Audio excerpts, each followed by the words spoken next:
আপনি নিজেও জানেন না আপনি কতটা অসভ্য। আর আমার কথায় আসি, আমি দ্বিতীয়বার ভুল করতে চাই না, তাও এই বংশের মানুষদের প্রতি।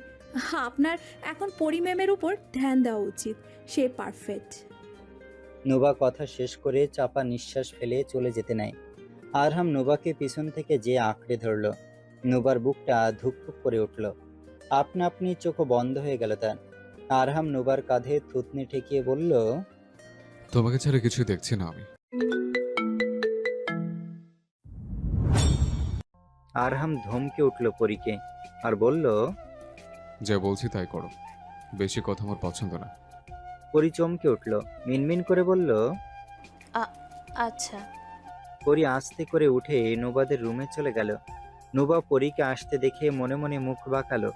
পরী এগিয়ে এসে আয়রাকে বিছানায় শুয়ে বলল, একটু খাইয়ে দেও তো নুবা, হয়তোবা পেট ভরেনি। নোবার চোখ দুটো জলজল করে উঠল। হাস্যোজ্জ্বল মুখে বলল, কেন, কান্না করছিল? হ্যাঁ, একটু একটু। বলেই পরী আয়রাকে দিয়ে চলে গেল। নোবা তাড়াতাড়ি আয়রাকে কোলে নিয়ে ঠেসে চুমু খেয়ে বলল, জীবনে একটা ভালো কাজ করেছিস মা, I love you so much মা। কেটে গেছে অনেকটা দিন। সময়ের স্রোতে বদলে গেছে অনেক কিছু। যে মুহূর্তগুলো একসময় খুব আপন ছিল, আজ সেগুলো স্মৃতির পাতায় জমা হয়ে আছে। মানুষ বদলেছে, পরিস্থিতি বদলেছে, বদলে গেছে জীবনের অনেক রং। কিছু সম্পর্ক আগের মতোই রয়ে গেছে, আবার কিছু দূরত্ব তৈরি হয়েছে অজান্তেই। তবুও সময় নিজের গতিতে এগিয়ে চলে, নতুন গল্প আর নতুন অনুভূতি নিয়ে। পুরনো দিনগুলো মনে পড়ে, কিন্তু জীবন থেমে থাকে না, যে যার মতো চলছে। হাজেরা যথার্থভাবে নিজের মেয়েকে আগলে রাখার চেষ্টা করছে, তবে মাঝে মাঝে ব্যর্থ হচ্ছে। কখনো নুবা বাঁধন ছেড়ে রুম থেকে বের হয়ে আসে, কখনো আয়রাকে দেওয়ার নামে আরহাম রুমে ঢুকে পড়ে। না বলতে পারে, না সহ্য করতে পারে। হাজেরা শুধু একটা জিনিস ভাবছে, পরীর মতো সুন্দর হবু বউ বাড়িতে থাকতে তার মেয়ের আশেপাশে কেন ঘুরে এই ছেলে, যেখানে পরী নুবার থেকে অনেক বেশি সুন্দর। আরহাম খুবই হতাশ। একে তো নুবাকে পাইলো মতো পাচ্ছে না, তার উপর এই হাজেরা অতিরিক্ত। আরহাম বুঝতে পারছে না নুবাকে কিভাবে হাত করবে, কারণ তার এইসব ব্যাপারটা ধারণাই নেই। অন্যদিকে পরী আরহামকে কিভাবে হাত করবে সেটা বুঝতে পারছে না। কাছে ঘেঁষতে দেয় না, কিছু বললে কড়া ধমক দেয়। কি একটা অবস্থা! শেষ পর্যন্ত না পেরে আমিনা বেগমের কাছে দুঃখ প্রকাশ করে পরী। কি আর করবে? এদিকে আমিনা তাকে সান্ত্বনা দেয়, আর ছেলের অকাশ কুকাশ ডাকতে ব্যস্ত থাকে। রিহান আর আরশি, ওদের কথা আর কি বলবো, এই ঝগড়া এই মিল। তবে এই বেচারি যেভাবে চলাফেরা করছে, নির্ঘাত বাড়ির লোকের হাতে কট খাবে। আরাফ কিছুটা শান্ত আছে, অফিসে বেশি থাকে, নতুন প্রজেক্ট নিয়ে অনেক ব্যস্ত সে। আরহাম যেতে যেতে কাজ করাচ্ছে তাকে। সারাদিন কাজ করে বাসায় ফিরলে লুচ্চামি করতে আর ইচ্ছা করে না। তার উপর জল্লাদ একটা বউ পেয়েছে, সব সময় টাইটি দিয়ে রাখে। নুবার সাথে তার দেখা হয় না বললেই চলে, তবে পরীর সাথে হয়, কিন্তু ঈশিতা টাইট দিয়ে রাখে। হারুন মির্জা অনেক ব্যস্ত, সবকিছুর দায়িত্ব তার মাথায় ব্যস্ত থাকাই স্বাভাবিক। এবার আসি নুবার কথায়। বেচারে আয়রাকে নিয়ে পেরেশান, কারণ এখন তার থেকে বেশি পরী আপন হয়েছে তার। তার কোল থেকে পারলে লাফ মেরে পরীর কোলে চলে যায়। যাইবেক না কেন, সুন্দর না? লুচ্চা তো বাপের মতো। তখন সন্ধ্যা প্রায়। আরহামের মুখে শয়তানি হাসি। অনেক খোঁজার পর একটা বুদ্ধি পেয়েছে সে, যা অতুলনীয়। সব সময় নুবার আশেপাশে থাকা যাবে এমন ব্যবস্থা। আরহাম আমিনা বেগমকে বলে হাজেরাকে আটকে রাখছে, যাতে তার কাজ শেষ হওয়া অবধি রুম পর্যন্ত না আসতে পারে। আরহাম মেয়েকে নিয়ে আস্তে আস্তে নুবাদের রুমে ঢুকলো। নুবা তখন ক্লান্ত হয়ে শুয়ে আছে। তার জীবনটা পুরাই ব্যর্থ, শুধু হতাশ আর হতাশ। কোনো ফ্যান্টাসি নেই, আছে শুধু কিছু বিশ্রী অতীত। আরহাম এসে গলা ছেড়ে কাশলো। নুবা ভুরুকুচকে উঠে বসলো।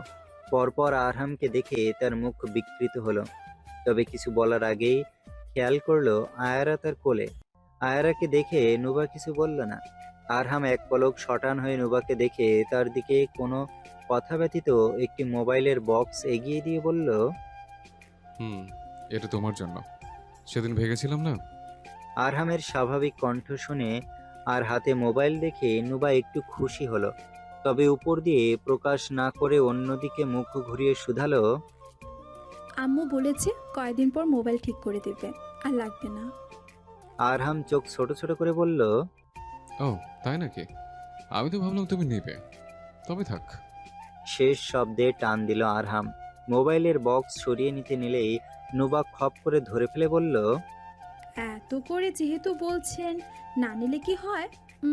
অন্তত পক্ষে সরি হিসেবে রেখে দিলাম, তাই না? বলেই আরহামের হাত থেকে বক্সটা নিয়ে নিল। আরহাম বিড়বিড় করে বলল, একবারই তো বললাম, এতবার শুনলে কোত্থেকে? নুবা মোবাইলে বক্স খুলতে খুলতে বলল, অনেক সুন্দর করে বলেছেন তো, ছোট বোন হিসেবে না করতে পারলাম না। আরহামের মুখ কালো হয়ে গেল। বিড়বিড় করে বলল, দে আমার ফোন দে তুই, ড্রামা পাচ। নুবা একটু মুখ বাঁকিয়ে বলল, উফ, আপনিও না, আপনি একটু একটু ভালো আছেন, বুঝলেন? পট্টি পড়াতে লাগলো নুবা, কারণ ফোনটা হলে তার অনেক ভালো হবে। নুবার মুখে সে একটু ভালো শুনে আরহাম আকাশে উড়তে লাগলো। নুবা মোবাইল খুলে বলল, এত দামি ফোন দেওয়ার কি দরকার ছিল? আরহাম দীর্ঘ নিঃশ্বাস ফেলে ড্রামা করতে থাকা নুবাকে দেখে বলল, কেন পছন্দ হয় নাই? না হলে দিয়ে দাও।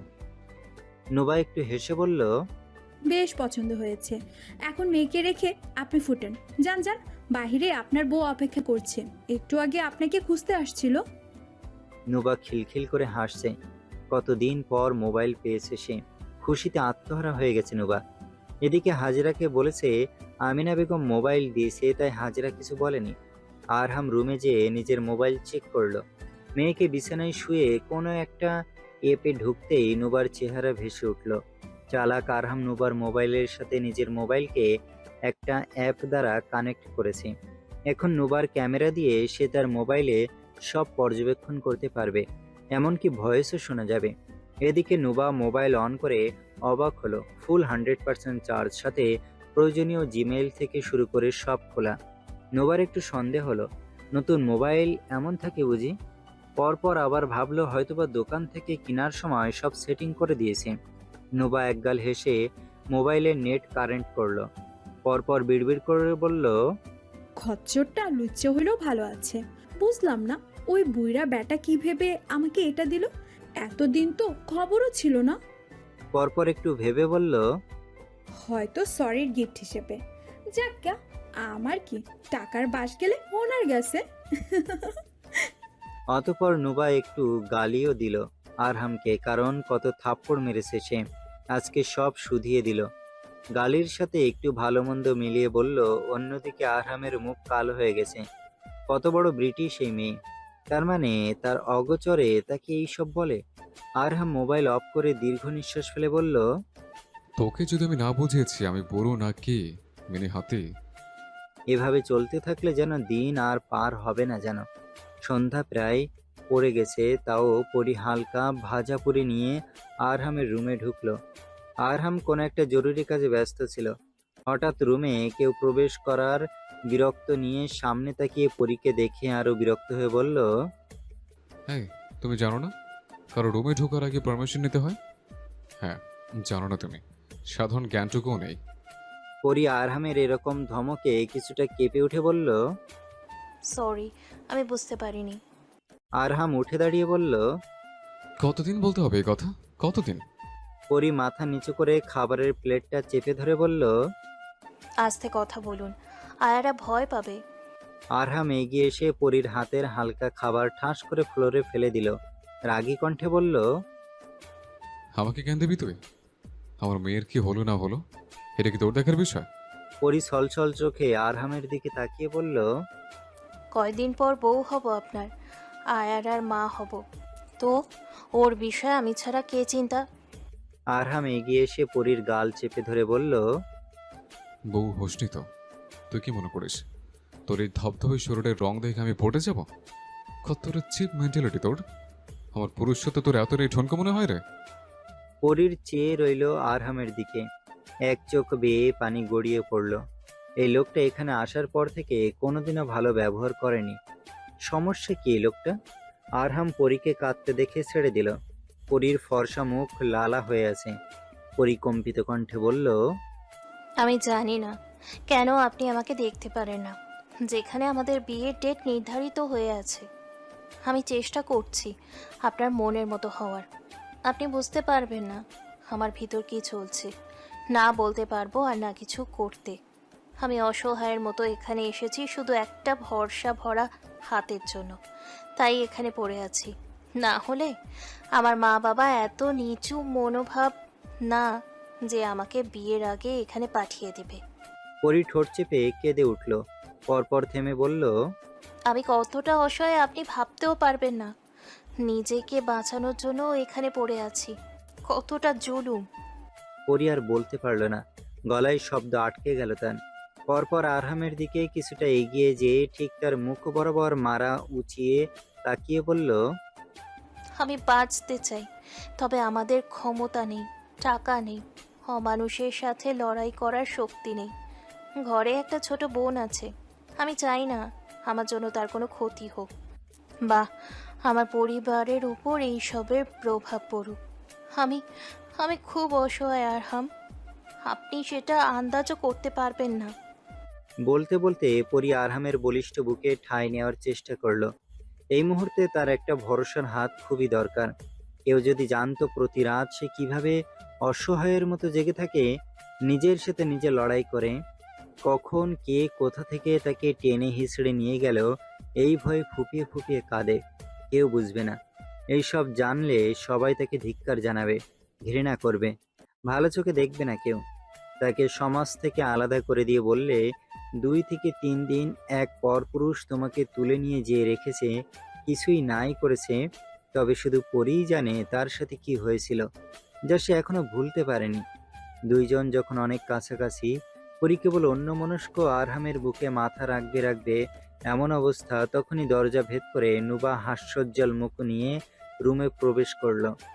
পরপর সামনে এরকম দুইজনকে কাছাকাছি দেখে সে চমকে উঠল। হয়তোবা ভুল সময় চলে এসেছে। হঠাৎ রুমে কারো উপস্থিতি টের পেয়ে দুইজনই তাকালো। তাদের চাহনি দেখে নুবা বেয়াক্কেলের মতো হেসে পরনের জামা চেপে ধরে মাথা নিচু করে বলল, সরি সরি ভাই ভাবি, আমি ব্যাঠিক টাইমে এন্ট্রি নিয়েছি, সরি। বলেই নুবা উল্টো ঘুরে দিল এক দৌড়। আসলে সে আয়রাকে নিতে এসেছিল। হাজেরা আমিনার সাথে কোথায় জানি গেছে, তাই সে সুযোগ পেয়ে এসেছিল। তবে এমন কিছু দেখবে তার জানা ছিল না। আরহাম নিজের হুঁশে ফিরল। পরীর বাহুতে ধাক্কা দিয়ে দূরে সরিয়ে বলল, don't try to become near me, idiot. বলে আরহাম রুম থেকে বের হয়ে দেখল নুবা করিডোর দিয়ে দৌড়ে পালাচ্ছে। আরহাম পিছন থেকে ডেকে উঠল। নোবা, নুবা দৌড়াতে দৌড়াতে পিছন ফিরে তাকিয়ে চেঁচিয়ে বলল, সরি ভাইয়া, আমি জানতাম না আপনারা ফার্স্ট ইউনিভার্সিটি করছেন। নুবার কথা শুনে আরহামের রাগ ধেই ধেই করে বাড়ল। রাগে হুঙ্কার ছেড়ে বলল, অসভ্যের বাচ্চা, আরে কান্না করছে, ওকে নিয়ে যা।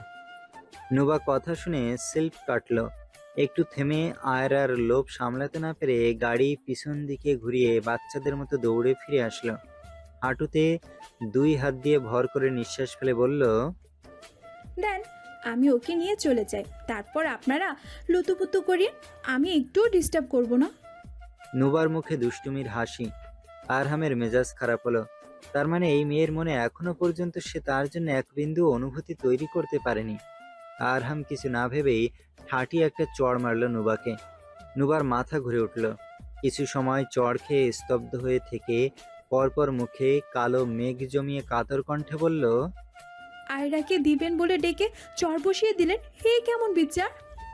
আরহাম রাগী কণ্ঠে বলল, ফার্স্ট অফ অল সোজা হয়ে দাঁড়াও, আর সেকেন্ড, এত দূরদূরি করো কেন? বাচ্চা তুমি, কদিন পর 20 বছরে বুড়ি হয়ে যাবে। এর ভেতরে পরি বের হয়ে আসলো। স্বাভাবিকভাবে চোখে মুখে কান্নার রেশ নেই। নুবা পরীর দিকে তাকিয়ে একটু সাহস পেয়ে এক আঙুল নিজের নিজের দিকে ত্যাগ করে বলল, ম্যাম মারলো, চর মারলো, কিছু বলেন। বাচ্চাদের মতো ঠোঁট উল্টে দিল নুবা। ম্যাম হয় তার, অবশ্যই বড় বোন বা মায়ের মতো, তার কাছে ব্যতীত কার কাছে বিচার দিবে?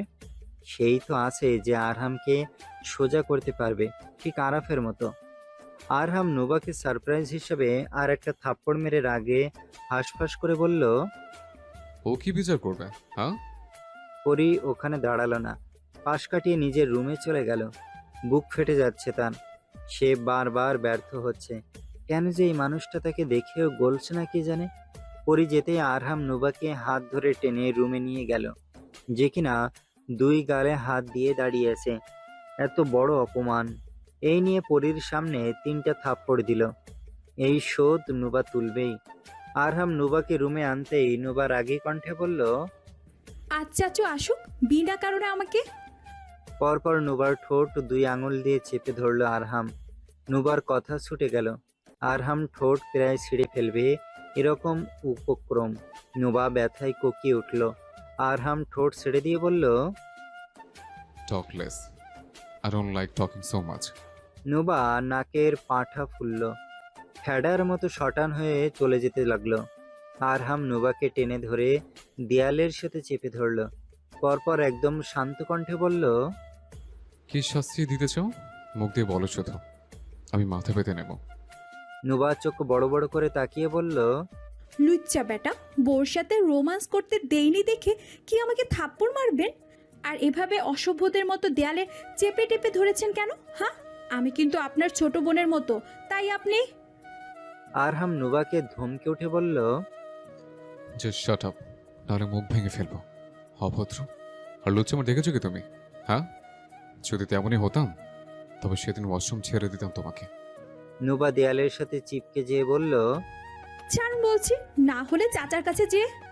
আরহাম আরো রেগে উঠল। শুধু চাচা চাচি, বিচার বিচার। আরহাম নুবাকে ধাক্কা দিয়ে ছেড়ে দিয়ে বলল। যা, কার কাছে বিচার দিবি দে, যা ইচ্ছে তাই বল। 2 লাইন বাড়িয়ে বলিস, সবসময় বিচার বিচার বিচারের মায়েরে তোকে তো। বলেই আরহাম রুখে আসলো। নুবা চমকে উঠে বলল। অতিরিক্ত করছেন আপনি, আমি বিচার দেব কিন্তু। আরহাম নুবার এরকম কথা শুনে আরো রেগে গেল। পরপর যা না হওয়ার ছিল তাই হলো। আরহাম এসে নুবার 2 গাল চেপে ধরে রাগী কণ্ঠে বলল। তোর জন্য আমার জীবনটা হেল হয়ে গেছে। চুট্টি সাজিস তুই, কিছু বুঝিস না? একটা মানুষ সবাইকে রেখে তোকে প্রায়োরিটি দিচ্ছে, বারবার তোকে দেখার জন্য ছটফট করছে, নিজের হবু বউকে রেখে তোর পেছনে ঘুরছে। কিছু বুঝিস না তুই? বাচ্চা তুই? নুবার চোখ বেয়ে পানি গড়িয়ে পড়ল। আরহামের কথা বোঝার চেষ্টা করল না সে, আর না শোনার চেষ্টা করল। নুবা ফুপিয়ে কেঁদে উঠে বলল। সবাই খারাপ, সবাই। চলে যাব আমি। সবাই আমাকে প্রয়োজনে ব্যবহার করে। আপনিও, আপনিও একটা খারাপ। আয়রার জন্য আমাকে ব্যবহার করেন, নিজের বউকে ফিট করাতে দিবেন না। যদি বডি ফিগার নষ্ট হয়ে যায় আর অন্য মেয়েকে দিয়ে যা ইচ্ছে তাই করাবেন, তাও আমি কিচ্ছু বলিনি। তবে আপনি কথায় কথায় আমার গায়ে হাত দিবেন কেন? আপনি একটা জঘন্য মানুষ। মাসখানেক আগে আমাকে হসপিটালে পাঠানোর পর যে মারগুলো খেলেন, লজ্জা হয় না আপনার? আবার আমার সাথে এরকম করতে? হ্যাঁ, আর লজ্জা হবে কি করে? যে পুরুষ পরনারীর গায়ে কোনো দোষ ব্যতীত হাত তুলতে পারে, তার ভিতরে কি আদৌ ভদ্রতা আছে? অসভ্য কথাকার, বিচ্ছিরি মানুষ। আরহামের ইচ্ছা করলো থাপ্পড় মেরে ক্ষমা বিগড়ে দিতে, কিন্তু পারল না। নুবাকে ধাক্কা দিয়ে রুম থেকে বের করে বলল। তুই আমার ধারে কাছে আসবি না, জানোর কথাকার। কখনো কিছু বোঝার চেষ্টা করে না। নুবা আহাম্মকের মতো কিছু সময় দাঁড়িয়ে থেকে পরীর রুমে যেতে লাগলো বিচার দিয়ে যাবে। তবে যেতে যেতে আবার ফিরে আসলো। পরপর আরহামের রুমে 2টো লাথি মেরে বলল। তুই জানোয়ার, তোর তোর 14 গোষ্ঠী, অসভ্য লোক কোথাকার। বলেই নুবা আর একটা লাথি মারার জন্য দরজায় লাথি দিতেই আরহাম দরজা খুলে ফেলল। সাথে সাথে নুবা রুমের ভেতরে যেয়ে মুখ থুবড়ে পড়ল। নুবা হতভম্ব হয়ে গেল, মাথা উঁচু করে সামনে তাকালো। আরহাম নুবাকে টেনে তুলে বলল। কি বললি? নুবা নিজের মুখে হাত চেপে ধরে বলল। দরজা খুললি কেন, শয়তান? ব্যাস, আরহামের এতটা রাগ হলো। কত বড় সাহস, তুতুকারি করছে। আগে ভয় পেত, ইদানিং ভয়ের ভটাও পায় না। আরহাম রুমের দরজা লাগিয়ে দিল। নুবা এবার একটু ভয় পেল, সোজা হয়ে দাঁড়িয়ে বলল। দরজা লাগালি কেন? দরজা খোল, লুচ্চা, সব কয়টা চরিত্রহীন। বলেই নুবা দরজা খুলতে লাগলো। আরহাম নুবাকে টেনে নিয়ে যেয়ে বিছানায় ফেলল। এদিকে দোলনায় থাকা আয়রা আড় চোখে তাকালো। এত শব্দ শুনেও সে শান্ত, কারণ তার পেট ভরা। নুবার এবার ভয়ে কলিজা শুকিয়ে আসলো। হয়তোবা অতিরিক্ত সাহস দেখিয়ে ফেলেছে। সে ভুলেই গেছিল এটা আস্ত একটা খবিশ। নুবা ওঠার চেষ্টা করলো। আরহাম নুবাকে এক ধাক্কায় উল্টো করে দিল। পরপর নুবার উপরে বসে তার দুই হাত মুচড়ে পিছন দিয়ে চেপে ধরল। নুবা ছটফট করে উঠল, রাগী কণ্ঠে বলল, ছাড় আম্মু, খচ্চর কোথাকার।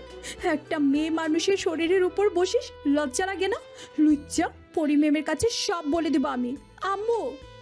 আরহাম নুবার মাথা চেপে ধরে বলল, আজকে তোকে দেখাবো লুচ্চা কত প্রকার আর কি কি।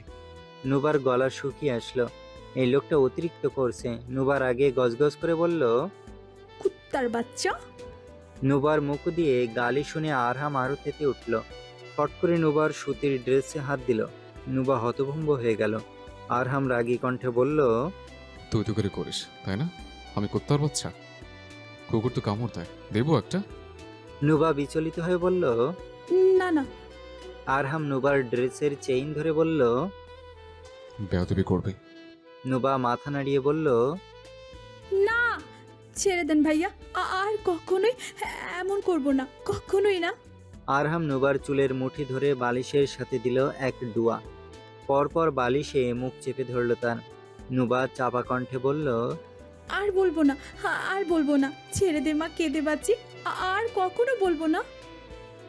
আরহাম আরেকটু চেপে ধরে বলল, বান্তর মতো লাফালাফি করবে? না না। তুই তো করে করবি? না না। লুচ্চা বলবি আমাকে? নুবা চুপ হয়ে গেল। আরহাম আর একটা ডাবা মেরে বলল। কি হলো বল? নুবা চাপা কণ্ঠে বলল, না, বলছি না। এখন উঠে 100 বার কান ধরে উঠবস করবে। না না না। কি বললি? নুবা হাঁসফাঁস করে বলল। হ্যাঁ হ্যাঁ। আরহাম নুবাকে ছেড়ে দিল। ছাড়া পেয়ে নুবা জোরে জোরে নিঃশ্বাস ফেলে ক্ষুণ্ণ চোখে আরহামের দিকে তাকালো আর বিড়বিড় করে মনে মনে বলল, তোর মেয়েকে আর ফিট করালে আমার নাম নুবাইরা না। আরহাম দুই হাত দিয়ে মাথার চুল ঠেলে বলল, নে, কান ধরে উঠবস কর আর বল আমার ভুল হয়ে গেছে। নুবা বিছানা থেকে নেমে দাঁড়ালো। মাথাটা ঘুরে উঠল তার। সে করবে কান ধরে উঠবস? কখনোই না। নুবা পিছন থেকে নেমে চোখের পলকে দৌড় দিয়ে রুমের দরজার সামনে চলে গেল। আরহাম দাঁতে দাঁত চেপে বলল, আমি জানতাম তুই কতটা পাখা। নুবা দরজা টেনেও খুলতে পারল না। এর ভেতরে আরহাম নুবার পিছনে এসে দাঁড়ালো। নুবা দরজা ঘেঁষে আরহামের দিকে তাকালো। আরহাম দরজার দুই পাশে হাত দিয়ে নুবাকে বন্দি করে নিল। নুবা ঠোঁট চেপে কাঁদো কাঁদো কণ্ঠে বলল, দেখুন ভাইয়া, আমি খুব সভ্য আর ভদ্র একটা মেয়ে। দূরে সরুন। হুশ হুশ। কান ধরে উঠবস করতে বলেছিলাম তোকে। নুবা নাক মুখ কুঁচকে বলল, আমি বাচ্চা নাকি? সরি তো বলেছি। এর থেকে বেশি আশা করবেন না। আমাকে ভালোই ভালো যেতে দেন, না হলে না হলে। আরহাম আর একটু এগিয়ে এসে বলল। কি করবে, বিচার দিবি? নুবা মাথা ঝুঁকিয়ে হ্যাঁ বলল, আবার না বলল। যে সুন্দর মতো কান ধরে উঠবস কর, কিচ্ছুটি বলবো না, যা। নুবা মাথা ঝুঁকিয়ে বলল, না না, আমি বাচ্চা না।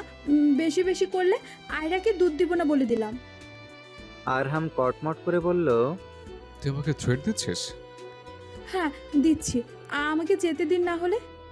বলেই ডান হাতের তর্জনীয় আঙুল উঁচু করে আরহামকে শাসালো। আরহামও কম যায় নাকি? সে আঙুল ঠুস করে মুখে পুরে নিল। পরপর দাঁত দিয়ে চেপে চেপে ধরল। নুবা এমন কাণ্ডে হতভম্ব হয়ে গেল। চোখ বড় বড় করে আরহামের দিকে তাকালো। আরহাম ভুরু নাচালো। নুবা আঙুল চাপ পড়ায় আহ শব্দ করে উঠে বলল। ছাড়ুন রাক্ষস। শেষ পর্যন্ত অনেক যুদ্ধ করার পর নুবা রুম থেকে বের হয়ে দিল এক দৌড়। আর ফিরেও তাকাবে না এদিকে। আরহাম ফিক করে হেসে দিল আর বলল, আপনাকে কানে ধরে উঠবস না করলে আমার নামও আরহাম না। রাত পেরিয়ে আবার সকাল হলো। নুবার আর বিচার দেওয়া হলো না, কারণ সে মুখেই পটপট করে বিচার দেওয়ার যোগ্যতা তার নেই। এদিকে মোবাইল ঘেঁটতে ঘেঁটতে কতগুলো বকা যে দিল আরহামকে, সবই শুনল আরহাম। আরহামকে মেরে আলু ভর্তা করবে, আবার গাছে ঝুলাবে তাকে, এবার নিজ হাতে মারবে, আরও কত কি। দিন চলে যায়, তবু নুবাকে আর হাত করা হয় না তার। হাত করতে নিলেই একটা না একটা ঝামেলা বেঁধে যায়। কখনো ঝগড়া লেগে যায়, কখনো কেঁদে ভাসায় নোবা, কখনো আয়রাকে ফিট করাবে না এই ঠ্যাট দেয়। আরহাম বিরক্ত, কি করবে না করবে এইসব কি তার দ্বারা সম্ভব? শেষ পর্যন্ত কি হবে কে জানে। তার উপর পড়ি সব সময় আরহামের মন জয় করতে মরিয়া হয়ে ওঠে। ইদানিং আরহাম খারাপ ব্যবহার করা অফ করে দিয়েছে, কারণ এই মেয়েকে খারাপ ব্যবহার করলেও আশেপাশে ঘুরঘুর করে, কাঁদে, যা আরহামের পছন্দ না। তাই সে শুধু উপেক্ষা করার চেষ্টা করে। আরহাম কিছু বই নিয়ে বসেছে, the art of seduction, how to talk to women. অনেক খোঁজাখুঁজির পর এই দুটি বই পেয়েছে। এগুলোর ভেতরে ট্রিক দেওয়া আছে কিভাবে মেয়েদের মন বোঝা যায়, কিভাবে মেয়ে পটানো যায়। তবে বইটা পড়ে বিরক্ত লাগলো তার। এই সব তার দ্বারা সম্ভব নয়। নুবার এত কাছেও যেতে পারবে না সে, যে এভাবে কথার জালে ফাঁসাবে। আরহাম বই রেখে কিছু সময় শুয়ে রইল। কি দিন চলে আসলো তার। একটা মেয়েকে বশ করার জন্য কত কিছু করতে হচ্ছে, তবে এখনো পর্যন্ত একটুও উন্নতি হয়নি। আরহাম মোবাইল হাতে নিয়ে গুগলে গেল, সার্চ করলো মেয়েদের পটানোর সব থেকে সহজ প্রক্রিয়া বলো। সর্বপ্রথম একটা আইডিয়া দিল, তা হলো গিফট। তাদের শাড়ি চুড়ি দিলে তারা খুশি হয়। একটি নীল রঙের শাড়ির কম্বো, খুবই দামি, সব কিছু বাছাই করা, সোনায় মোড়ানো যেন, সাথে একটু ছোট্ট চিরকুটে নোট। পরপর আরও 3টা শাড়ির কম্বো, তবে আলাদা, 3টা একই। এই 3টা পরি, ঈশিতা আর আরশির জন্য। শুধু নুবাকে শাড়ি দিলে নিশ্চয়ই সবাই সন্দেহের চোখে দেখবে। আমিনা বেগমের হাতে 3টা বক্স ধরিয়ে দিয়ে 3জনকে দিয়ে দিতে বলল। তা দেখে আমিনা বেগম মুখ কালো করে বলল, সবার জন্য তোর হাতে জিনিসপত্র উঠে, তবে আমার জন্য উঠে না। আরহাম দীর্ঘ নিঃশ্বাস ফেলে বলল, নাটক কম করো প্রিয়। তুমি যে যখন চাইছে তাই অর্ডার করো, আমি কিন্তু জানি এভাবে আমার বাপের টাকার বাস দিচ্ছ। আমিনা বেগম মুখ বাঁকালো। বেশি কথা বলিস। বেজাত একটা ছেলে হয়েছে তার। আরহাম যেতে যেতে আবার ফিরে এসে বলল, ওই হাজারাকে ধরে রাখো, আমি এখন আসছি। কি আর করব, মোবাইল টিপছি। আর তুমি? সেম, কাজ নেই। নুবা মৃদু হেসে বলল, তোমার আর আমার রিক্সা ভাড়া দেওয়া হলো না। তৌসিফ হেসে বলল, হ্যাঁ, তা তো বটেই, তবে ভবিষ্যতে দেখা যাবে। তারা টুকটাক কথা বলতে লাগলো। অনেক কষ্ট করে ফেসবুক আইডি খুঁজে বের করেছে তৌসিফের, তবে ভাগ্য ভালো আরহাম নিজের মোবাইল চেক দেয় না, তাই এই বিষয়টা খেয়াল করেনি। এমন একটা সময় আরহাম রুমে প্রবেশ করলো। হঠাৎ আরহামকে দেখে নুবা ফাল দিয়ে উঠে বসে বলল, বড্ড বেলাস তো আপনি, আবার চলে আসছেন। আরহাম নুবার দিকে সরু দৃষ্টিতে তাকিয়ে বলল, এটা তোমার জন্য আনছে, আই থিঙ্ক তুমি নেবে। নুবা এক পলক বক্সটার দিকে তাকিয়ে বলল, কি এটার ভিতরে? খুলে দেখো, গিফট থাকতে পারে আই থিঙ্ক। নুবা বক্সটা নিয়ে বলল। আপনি যতটা খারাপ ততটাও খারাপ না। আরহাম পকেটে হাত গুজে বলল, তোমার মতো পোল্ট্রিবাজ একটাও দেখিনি, গিরগিটি থেকেও খারাপ। নুবা মুখ বাঁকিয়ে বলল, তো এখন লুচ্চা বলে খুশি হতেন নাকি? হা হা জোক। আর ভুলো তেতে উঠবেন না, বাসায় কিন্তু সবাই আছে। আরহাম শব্দ ব্যয় না করে রুম থেকে বের হয়ে গেল। একটা নীল রাঙ্গা শাড়ি, হালকার উপর কাজ করা, সাথে ম্যাচিং সব কিছু দেওয়া, চুড়ি, কানের দুল, গাজরা, তাও কাঁচা ফুলের, সাথে একটা ছোট্ট চিরকুট, যা নুবা খুলে দেখলো। মেনে হাতি, জানি আমার কিছু আচরণ, কিছু কথা তোমাকে কষ্ট দিয়েছে। হয়তো রাগের মুহূর্তে এমন কিছু বলে ফেলেছি বা করে ফেলেছি যা তোমার মনে আঘাত করেছে, কিন্তু বিশ্বাস করো, তোমাকে কষ্ট দেওয়া কখনোই আমার ইচ্ছে ছিল না। সেদিনের ঘটনার জন্য আমি সত্যিই দুঃখিত। আমার ভুলগুলো ক্ষমা করে দিও নেব। আর সরিটা গ্রহণ করলে বিকাল 4টায় শাড়ি পরে ছাদে আসবে। আমি রায়ের অপেক্ষা করব। সরি নেব। আরহাম। চিরকুটটা পড়ে নুবার হতভম্ব হয়ে যাওয়ার পালা। এইবারে এত সুন্দর করে সরি বলল, নুবার তো নিজেকে স্পেশাল মনে হলো। পরপর নুবা খেয়াল করলো লেখা। নুবার মুখ কালো হয়ে গেল। সবকিছু পাশে রেখে মোবাইল হাতে নিয়ে বলল, তোর গিফটের গুষ্টি উদ্ধার করি। মিনি হাতি, নিজে যে সার সেটা চোখে পড়ে না, অভদ্র অভদ্রই থাকে, যত সব। আরহাম নিজের চেক দিচ্ছিল নুবার রিয়াকশন কেমন হয়, তবে তার মনটাই ভেঙে গেল। এবারও সে হেরে গেল। কেন যে মিনি হাতি লিখতে গেল? দুপুর ঠিক 3:30। নুবা শাড়ি পরেছে। হ্যাঁ, সে শাড়ি পরেছে, কারণ শাড়িটা তার প্রচণ্ড পছন্দ হয়েছে। হাজেরা নিজেও সাহায্য করেছে পড়তে। আজকে বিকালটুকু মায়ের কাছ থেকে পায়ে ধরে সময় নিয়েছে নুবা, আজকে যাতে তাকে একটু বাঁধন ছাড়া রাখে। হাজেরা না করেনি। সে বুঝে রুমে বন্দি থাকতে তার মেয়ের ভালো লাগে না। নুবা শাড়ি পরে চুলগুলো বেনি করে নিল। অনেকটা গরম পড়েছে, সাথে বরাবরের মতো হালকা সাজ। আরহাম ক্লান্ত শরীরে সিঁড়ি দিয়ে নামছে। এই নুবাকে সে হাত করতে পারবে না, তার এখন ওকে উঠিয়েই নিয়ে যেতে হবে ভেবেই আরহাম মনে মনে প্ল্যান করতে শুরু করলো। এইদিকে 2 সিঁড়ি নিচে নামতেই চোখে পড়লো পরি আরহামের দেওয়া হালকা গোলাপি শাড়ি পরেছে। নুবারটায় নীল, বাকি 3 জনেরটা খোয়ারি। পরীকে ভীষণ সুন্দর লাগছে, লম্বা চুলগুলো ছাড়া তার, মুখে হালকা মেকআপ। আরহাম দীর্ঘ নিঃশ্বাস ফেলল। যাকে পড়ার জন্য দিয়েছে সে পড়ল না, অন্যজন পড়ে বসে আছে। তারপর উপর থেকে ডাক আসলো। ভাই কেমন লাগছে? আরহাম ভুরুকুচকে পিছনে তাকাতেই দেখলো আরশি আর ঈশিতা দাঁড়িয়ে আছে। তারাও শাড়ি পরেছে। শাড়ি এমন একটা জিনিস, মেয়েদের এমন একটা ইমোশন যে নতুন শাড়ি না পরলে শান্তি লাগে না। ঈশিতা বিশেষ করে পরেছে আরাফ 5টার দিকে বাড়ি ফিরবে তাই। তার উপর আরশি আর ঈশিতা প্ল্যান করেছে ছবি টবি তুলবে তাই। এদিকে পরি ওদের দুজনকে সেম শাড়ি পরতে দেখে স্তব্ধ হয়ে গেল। সে তো ভেবেছিল আরহাম এটা তার জন্য এনেছে। আমিনা তো তাই বলল। সবার জন্য যে এনেছে এটা তো সে জানতো না। আরহাম মুখ বিকৃত করলো। সবাই পড়েছে, তবে যার জন্য এনেছে সেই পড়েনি। তবে আরহামকে আশ্চর্য করে দিয়ে লিভিং রুমে আস্তে আস্তে হাঁটতে থাকা পরীর পাশ কাটিয়ে হালকা নীল রঙের শাড়ি পরে নুবা এগিয়ে আসলো। হাতে মুঠ চুড়ি, কানে দুল, বেনিতে গাজরা, বড্ড ভালো লাগছে তাকে। আরহাম সামনে তাকাতে স্তব্ধ হয়ে গেল। সে আশা করেনি নুবা পড়বে। এদিকে আমিনা বেগম করিডোর দিয়ে নিচে তাকিয়েছিল। পরি আর নুবাকে একসাথে আসতে দেখে সে কেসে উঠল। আহা, কি এক সুন্দর দৃশ্য! নুবা সিঁড়ি বেয়ে উপরে এসে একটু ভাব নিয়ে বলল, কেউ একজন বলেছিল সরি গিফট গ্রহণ করতে। বলেই উপরে আরশি আর ঈশিতার কাছে চলে গেল। পরীর মুখটা চুপসে গেল, তার মানে সবার জন্য আনা হয়েছে। নুবা শাড়ি পরতো না, তবে শাড়িটা পছন্দ হয়েছে তার। তার উপর আরহামের মাথার যে 2-3টা তার ছিঁড়া সে জানে, তাই এইসব কিছু সে সিরিয়াস না নিয়ে ভুলে গেছে। এরকম তার ছেঁড়া মানুষদের ক্ষমার দৃষ্টিতে দেখা উত্তম। আরহাম চোখের পলক ফেলে মুচকি হাসল। পরি এক পলক আমিনা বেগমের দিকে তাকিয়ে বলল, আমি ভেবেছিলাম শুধু আমার জন্যই এনেছে। তবে আমিনা বেগম দীর্ঘ নিঃশ্বাস ফেলে বলল, সবার জন্যই এনেছে, এখানে আমার কি করার? পরি মুখ কালো করে বলল, নোবারটাও কি? হ্যাঁ। পরি একটু ভেবে বলল, তাহলে ওরটা আলাদা কেন? আমাদের তিনজনেরটা তো সেম। তবে ওর নীল শাড়ি, এমনকি কাঁচা গাজরা শাড়িটাও বড্ড সুন্দর। আমিনা বেগম সব বুঝতে পারলেও মৃদু কণ্ঠে বললেন, এটা তো আরহামই জানে, আমি আর কি বলবো। তুমি বরং তোমার কাজে ধ্যান দাও। আরশি, ঈশিতা আর পরি বাগানে 4টা প্রায় বাজে। তারা কিছু ছবি তুলছে।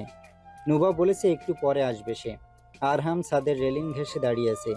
নুবা এসেছে মাত্র, তবে আয়রাকে না দেখে সে মুখ কালো করে বলল, আপনি বলেছিলেন আয়রাকে নিয়ে আসবেন। বলতে বলতে নুবার সামনে এসে দাঁড়ালো। আরহাম নুবাকে এক পলক দেখে ঠোঁট হেলিয়ে হেসে বলল, তুমি আমার মেয়েকে নিয়ে যতটা আগ্রহ দেখাও, ততটা আগ্রহ যদি আমাকে নিয়ে দেখাতে, তবে আমি কিন্তু মাইন্ড করতাম না। নুবা মুখ চোখে কালো অন্ধকার নামিয়ে এনে বলল, আপনি জানেন আপনার চরিত্রের যে সমস্যা আছে, ঘরে হবু বউ বসে আছে, তাকে রেখে বাচ্চাদের উপর লাইন মারছেন। বুঝি বুঝি, সবই বুঝি। আরহাম একটু এগিয়ে এসে বলল, কোন দিক দিয়ে তোমাকে বাচ্চা মনে হয়? আজ বিয়ে দিলে কাল বাচ্চার মা হবে। নুবা মুখ উঁচু করে বলল, বাচ্চা না আমি, তবে আপনার থেকে তো বাচ্চায়। কোথায় 32 আর কোথায় 19। নুবা ব্রিটিশের মতো হাসলো। আরহাম পকেটে হাত গুজে দাঁড়িয়ে রইল। নুবা দীর্ঘ নিঃশ্বাস ফেলে বলল, আচ্ছা যাই, আসতে বলেছিলেন আসলাম, এখন টাটা। নুবা পিছনে ঘুরলেই আরহাম নুবার শাড়ির আঁচল টেনে ধরল। নুবা ভুরু কুঁচকে পিছনে ফিরল আর শাড়ির আঁচলের দিকে তাকিয়ে বলল, I am only 32 years old, not 35। নুবা ভদ্রতা বজায় রেখে বলল। সে একই তো, 19 বা 20-এর পার্থক্য। আরহাম আঁচলটা আর একটু টেনে শুধায়। হতে পারে, তবে ট্রাস্ট মি, আমি এতটা দুর্বল না। সবকিছু সামলানোর মতো ক্ষমতা আছে। বড় ভাবেন না, অন্তত পক্ষে 60-এর আগে। নুবা আর চোখে আরহামের দিকে তাকিয়ে শান্ত কণ্ঠে বলল। আঁচল ছাড়ুন। যদি না ছাড়ে? নুবা নিজের শাড়ির আঁচল ছাড়িয়ে নিয়ে বলল। বারবার আপনার বেয়াদবিগুলো আমি বুঝেও না বুঝার ভান করে উপেক্ষা করি। তবে ভাববেন না আমি ছেড়ে দেব। মাঝে মাঝে আদিক্ষেতা করি, তবে বাচ্চা নই আমি, শুধু আয়রার জন্য। নুবার চোখে মুখে কঠোর ভাব। তার সমস্যা আছে দেখে নুবা বারবার তাকে উপেক্ষা করে, ভাবে বাদ দেয়া যাক, মানুষটা একটু শিখ, তার উপর আয়রা এই নামটা ভেবে সে সব বুঝেও না বোঝার ভান করে। তবে এই চোখ দুটো যে একটা আকাঙ্ক্ষায় ভরা তা সে বুঝে, তবে আকাঙ্ক্ষা কি সেটাই ধরতে পারে না। নুবা দীর্ঘ নিঃশ্বাস ফেলে চলে যেতে নেয়, কিন্তু আরহাম যে আটকে নেয় তাকে, হাত ধরে নিজের দিকে ঘুরিয়ে তার কোমর চেপে ধরে। হঠাৎ এমন হওয়ায় নুবা অনেকটা কেঁপে ওঠে, চোখ তুলে আরহামের দিকে তাকায়। আরহাম ঝুঁকে এসে শান্ত কণ্ঠে শুধায়। সুন্দর লাগছে। নুবা চায় আরহামের শীতল চোখের দিকে, পরপর মৃদু কণ্ঠে বলে। কথাটা পরিম্যামকে বলা উচিত ছিল। আরহাম নুবাকে আরো শক্ত করে চেপে ধরে বলল। আপনি বাচ্চা নন, সব বোঝেন, তবে আমাকে বোঝেন না। একটু তাকান আমার দিকে, বোঝার চেষ্টা করেন। আমি তো সব প্রকাশ করতে পারছি না। নুবা আরহামের পেশিবহুল বুকের ডান পাশে নিজের বাম হাত দ্বারা খামচে ধরল আর বিড়বিড় করে বলল। এখানকার মাংসের ভিতরে কাঠের টুকরো ঢুকে গিয়েছিল, 3টা সেলাই পড়েছিল, মনে আছে? আরহাম নিজের ডান হাত নুবার গালে শুয়ে বলল। বুঝিস না আমাকে? এদিকে তাকা, দেখ আমি কি চাইছি। নুবা আরহামের বুকে ধাক্কা দিয়ে বিড়বিড় করে বলল। চরিত্রহীন। আরহাম ছেড়ে দিল না তাকে, একদম নুবার নিকটে যেয়ে বলল। শুধু চরিত্রহীন নাকি অন্য কিছু? নুবা প্রশ্নবিদ্ধ চোখে আরহামের দিকে তাকিয়ে অস্থির কণ্ঠে শুধালো। চাইছেনটা কি আপনি? ইদানিং এত কাছে কেন আসছেন?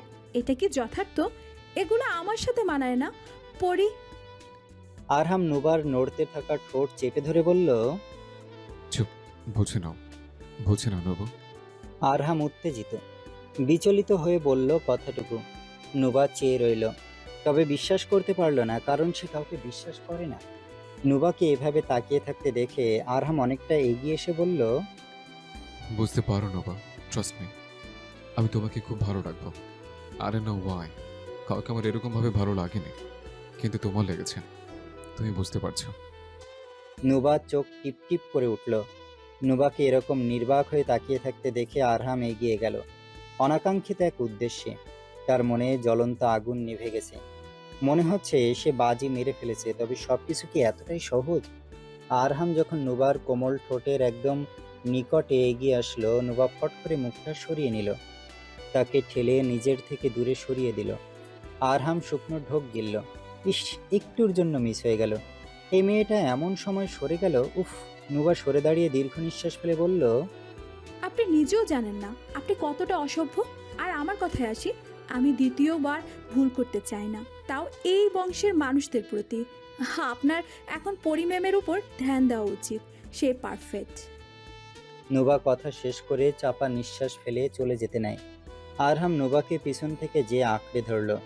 নুবার বুকটা ধুকপুক করে উঠল, আপনা আপনি চোখ বন্ধ হয়ে গেল তার। আরহাম নুবার কাঁধে থুতনি ঠেকিয়ে বলল। তোমাকে ছাড়া কিছুই দেখছি না আমি। নুবা কেমন দুর্বল হয়ে পড়ল, ভয়ও লাগলো, কিছু করে না বসে। সেই ভয়ে বিড়বিড় করে বলল। সব আবেগ আর মোহ আপনার। সুন্দর মানুষের মোহ পড়া যায়। তবে কি আমি অসুন্দর? তোমার কথা ঠিক হলে পরীকে রেখে তোমাকে চাইতাম না। তুমি কি বলছো না সবসময় কেন তোমার পেছনে ঘুরি, এনেই বিনেই কেন তোমার কাছে যাই, সব থেকে তোমাকে কেন প্রায়োরিটি দেই? নুবা নিজেকে ছাড়ানোর চেষ্টা করে বলল। এই জন্য সবার থেকে আলাদা কিছু উপহার ছিল। অতঃপর নীরবতা কাটল। নুবা নিজেকে ছাড়ানোর চেষ্টা করলো। আরহাম বিরক্ত হয়ে বলল। স্থির হয়ে একটু দাঁড়াও তো। নুবা ভারী কণ্ঠে বলল।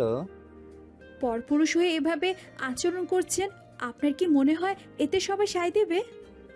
সায় দিতে বলিনি, দাঁড়িয়ে থাকতে বলেছে। ঘৃণা হচ্ছে, প্লিজ ছাড়ুন আর নিজের রুচি ঠিক করুন। আরহাম মৃদু কণ্ঠে বলল। ইনডিরেক্টলি প্রপোজ করলাম, উত্তর দেওয়া কি উচিত না? নুবা মাথা নিচু করে বলল। খুব বাজেভাবে আহত হয়েছি, দ্বিতীয়বার না। আর আপনিও কম করেননি আমার সাথে। আমি কিচ্ছু ভুলিনি, আর না ভুলবো। আরহাম নুবাকে ছেড়ে দিয়ে দীর্ঘ নিঃশ্বাস ফেলে বলল। তবে না, না মানে না। নুবা ফিরে তাকিয়ে অবিশ্বাস কণ্ঠে বলল। কবে থেকে এসো? আরহাম নুবার চোখের দিকে তাকিয়ে বলল। জানি না, হঠাৎ করে। আপনি বিবাহিতা, এক বাচ্চা আছে, এমনকি আবারও বিয়ের পিড়িতে বসছেন। লজ্জা হওয়া উচিত। আরহামের কাছে উত্তম নেই। আরহাম চাপা নিঃশ্বাস ফেলে বলল। বিবাহিত, আয়রা, বয়স, এগুলোই সমস্যা। নুবা মাথা নিচু করে বলল। আমি অত্যন্ত দুঃখিত। আমার মনে আপনার জন্য কোনো অনুভূতি নেই, আর না হবে। আসলে আমি এমন কিছু চাই না। আশা করছি দ্বিতীয়বার আমাকে বিব্রত করে নিজের অনুভূতিকে ঠুনকো করবেন না। ফিরিয়ে দেবে। নুবা 2 কদম পিছিয়ে যেয়ে কাতর কণ্ঠে বলল। কারো প্রতি অনাকাঙ্ক্ষিত অনুভূতি আসাটাই স্বাভাবিক, তবে সময়ের সাথে সব পরিবর্তন হয়। হয়তোবা আয়রাকে রেখেছি, এত কিছুর পরও সব কিছু মেনে নিয়েছি, মনে কোনো ক্ষোভ রাখিনি, তাই হয়তোবা এটা স্বাভাবিক। তবে আশা রাখছি এরপর থেকে আমার থেকে দূরে থাকবেন, বারবার ছুঁয়ে কুলুষিত করবেন না। আরহাম বিরক্তি নিয়ে এগিয়ে এসে বলল। সমস্যা কি? নুবা 2 কদম পিছিয়ে গেল আবারও, আর বলল। কাছে আসবেন না। আপনার নিয়ত আমি কিছুটা হলেও ধরতে পেরেছিলাম, তবে সব কিছু হাসির মজায় উড়িয়ে দিয়েছি এই ভেবে যে এটা সাময়িক। তবে আপনি অতিরিক্ত করছেন। আমাকে স্পর্শ করার অধিকার আপনার নেই। 2 দিন ভালো মতো পরিমেমের সাথে আলাপ করুন, দেখবেন আমার উপর আসা বাতাসের মতো অনুভূতি উড়ে গেছে। নুবা একটু থেমে বলল। এবার ভালো মতো বুঝিয়ে দিলাম, তবে দ্বিতীয়বার আমি এভাবে বুঝাবো না। আশা রাখছি আপনি বুঝেছেন। আমার মতে আমার থেকে আপনার জ্ঞান বেশি। নিজেকে বোঝার চেষ্টা করুন যে কি চান আপনি, দেখবেন আপনা আপনি আমার কথা মাথা থেকে সরে যাবে। আরহাম বিচলিত কণ্ঠে বলল। ছড়বে না, আমি বিয়ে করতে চাই তোমাকে। তোমার মতামত কি? হঠাৎ আরহামের এরকম কথায় নুবা পিলে চমকে উঠল। নুবা আরহামের দিকে তাকিয়ে অনুভব করলো এই লোক বড্ড খারাপ, এই জন্য এভাবে তার পিছনে পড়েছিল। বারবার রুমে যাওয়া, মোবাইল গিফট করা, শাড়ি দেওয়া, আয়রাকে পরীর কাছ থেকে নিয়ে তার কাছে দেওয়া, খাবার টেবিলে তাকিয়ে থাকা। গত কয়েক মাস ধরে সে এরকম করছে। ইদানিং পরী আসাতে আরও বেড়েছে। এই প্রায় 1 মাস আরহাম জ্বালিয়ে খাচ্ছে তাকে। আরহাম নুবার নীরবতা দেখে অস্থির হয়ে বলল। উত্তর চাইছি। নুবা মনে মনে হাসলো। তাকে কুকুর কামড় দিয়েছে নাকি যে সে আবারও একই ভুল করবে? তাও এই বাড়ির ছেলের সাথে? কখনোই না। নুবা দাঁতে দাঁত চেপে বলল। না। আরহাম এগিয়ে এসে নুবার হাত ধরার চেষ্টা করে বলল। সমস্যা কি? সুখে রাখবো।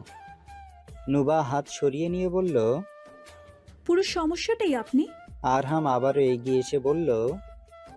কি করেছি আমি? মেরেছিলাম, তাই সমস্যা? নাকি সেদিন ভুল করে স্পর্শ করেছিলাম, তাই সমস্যা? নাকি আজকে না বলে ছুঁয়ে দিলাম, তাই সমস্যা? নুবা শুকনো ঢোক গিলল। আরহামের প্রতি নুবার কোনো ক্ষোভ নেই, কারণ মানুষটা অতটা খারাপ না। না হলে সেদিন ওয়াশরুমের সুযোগ ছিল। কয়দিন আগে আরহামের বেডরুমে আরহাম সুযোগ তুলেনি কখনোই, বরং মেরেছে, দুটো কথা বলে শাসন করেছে। আরহামের জায়গায় আরাফ থাকলে নিশ্চিত সুযোগ নিত। তবে নুবা আরহামকে নিয়ে কিছু অনুভব করে না, আর করলেও বুঝতে চায় না। সে আর কোনোভাবেই এইসবে জড়াতে চায় না। রেজাল্ট দিলে ভালো একটা ভার্সিটিতে ভর্তি হয়ে নিজেকে নিজের জন্য আর নিজের মায়ের জন্য গড়ে তুলতে চায়। সে আর কোনো পুরুষের সঙ্গে জড়াতে চায় না, কখনোই না। আরহামের মিষ্টি কথায় দুষ্টু ভাব যাতে গলে যাবে না নুবা, একদমই না। তবে আবারও আহত হবে সে। আরহামের বুকটা স্যাঁত করে উঠতে লাগলো। বিড়বিড় করে বলল। ইউজড আমি, পছন্দ না। তবে সুযোগ দিলে নিরাশ করবো না। নুবা চাপা নিঃশ্বাস ফেলে বেশি রাগী কণ্ঠে বলল। আমি অবিবাহিত। আপনার মতো বিবাহিত এক বাচ্চার বাপকে কেন বিয়ে করতে যাব? আমার এমন দিন চলে আসেনি যে আপনাকে বিয়ে করব। তার উপর আপনার বয়সও বেশি। যখন আপনার 40, তখন আমার 26 কি 27 চলবে। আমি কেন আপনার মতো মানুষকে বিয়ে করতে যাব? নুবা একটু থেমে বলল।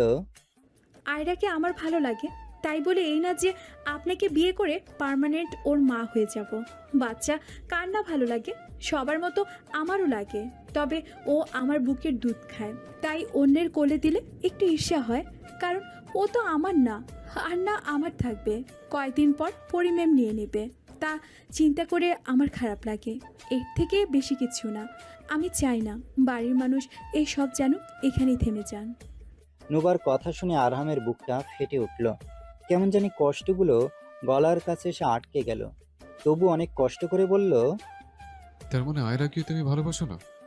নুবার সবকিছু থেকে বাঁচার জন্য বলল, না, ও বাচ্চা, আমার ভালো লাগে, তবে নিজের মেয়ে ভাবি না।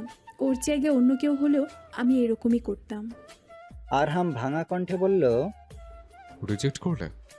বিরক্ত নিয়ে আরহামের দিকে তাকিয়ে বলল, অ্যাকসেপ্ট করার কি আছে আপনার ভেতরে? আপনি বা আপনার মেয়ে কখনোই আমার কাছে বিশেষ কিছু ছিলেন না। আপনি অতিরিক্ত ভেবে ফেলেছেন, তাই হয়তো বা মনে ভুল ধারণার সৃষ্টি হয়েছে। আমার কোনো ইচ্ছে নেই আপনার বউ হওয়ার। আশা করছি আমার কথা বুঝতে পারবেন। আসি। কথাটুকু শেষ করে নুবা চলে যেতে চাইল, তবে আরহাম যেতে দিল না। নুবার এক হাত চেপে ধরে কাতর কণ্ঠে বলল। আমার তোমাকেই লাগবে নেবো। নুবা বিরক্তি নিয়ে বলল, হাত ছাড়ুন। আমার অনুভূতিটাকে উপেক্ষা করো না। আমি মজা করছি না। প্রথমবার কারোর জন্য আমার এরকম ফিল হচ্ছে, বোঝার চেষ্টা করো। নুবা হাত ঝাড়া মেরে ছাড়িয়ে বলল। সমস্যা কি আপনার? বাংলা কথা বোঝেন না নাকি? আরহাম মানল না। নুবার কোমর চেপে ধরে নিজের সাথে আঁকড়ে ধরার চেষ্টা করলো। নুবা প্রচণ্ড রেগে তাকে ধাক্কা দিল। এত বোঝানোর পরেও বুঝতে চাইছে না। আরহাম মিনতি করে বলল। একবার সুযোগ দাও। হাত ছাড়ুন। আরহাম পরপর নুবাকে জড়িয়ে ধরতে চাইল। আরহামের এরকম খাপছাড়া আচরণে নুবা অতিষ্ঠ হয়ে গেল। রাগে ঠাস করে একটা চড় বসিয়ে দিল আরহামের গালে। পরপর রাগে চেঁচিয়ে উঠে বলল। আপনাকে আমার ভালো লাগে না, বুঝছেন না নাকি আপনি? হ্যাঁ, আপনার মতো বিবাহিত মানুষদের কথা ভাবলেও আমার গা ঘিন ঘিন করে ওঠে। বিয়ে করেছেন নিশ্চয়ই ভালোবেসে। যখনই প্রথম বউ চলে গেছে বা মরে গেছে, এখন আসছেন অন্য মেয়ের পেছনে। লজ্জা হওয়া উচিত। ধোঁকাবাজ, পরকীয়াকারী। হ্যাঁ, দ্বিতীয় বিয়ে করতে চাওয়া সব মানুষেরা একই কাতারে পড়ে। চরিত্রহীন, বুঝলেন? চরিত্রহীন। আরহাম চোখ বুজে আছে। থাপ্পড়টা খাওয়ার পর সে শুধু চুপ করে আছে। নুবার একটু থেমে বলল। আর কখনো আমার আশেপাশে আসবেন না। নিজের রুচি ঠিক করুন। কোথায় আপনার বয়স আর আমার কোথায়? নিজের হবু বউয়ের দিকে ধ্যান দিন। আর যদি কখনো আমায় বিরক্ত করেন, তবে আমি আপনার মেয়েকে ফিট করাতে পারবো না। দূরে থাকবেন আমার থেকে। নিজের বয়সের খেয়াল রেখে কারো প্রতি অনুভূতি আনা উচিত ছিল আপনার।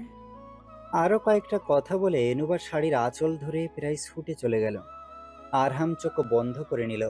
তবে রাগে শরীর ফাটছে তার। রিজেক্ট করে দিয়ে গেল। রিজেক্ট করে দিল। আরহামের রাগে শরীর কাঁপতে লাগলো। নুবার বুকটা কাঁপছে। সে ভাবতে পারেনি সত্যি সত্যি আরহাম এরকম কিছু বলবে। সে তো ভাবতো হয়তোবা এমন কিছু, তবে আজ সে সত্যি সত্যি বলে ফেলবে ধারণার বাইরে ছিল তার। নুবা করিডোর পার করার সময় বহুদিন পর আরাফের সাথে দেখা হলো।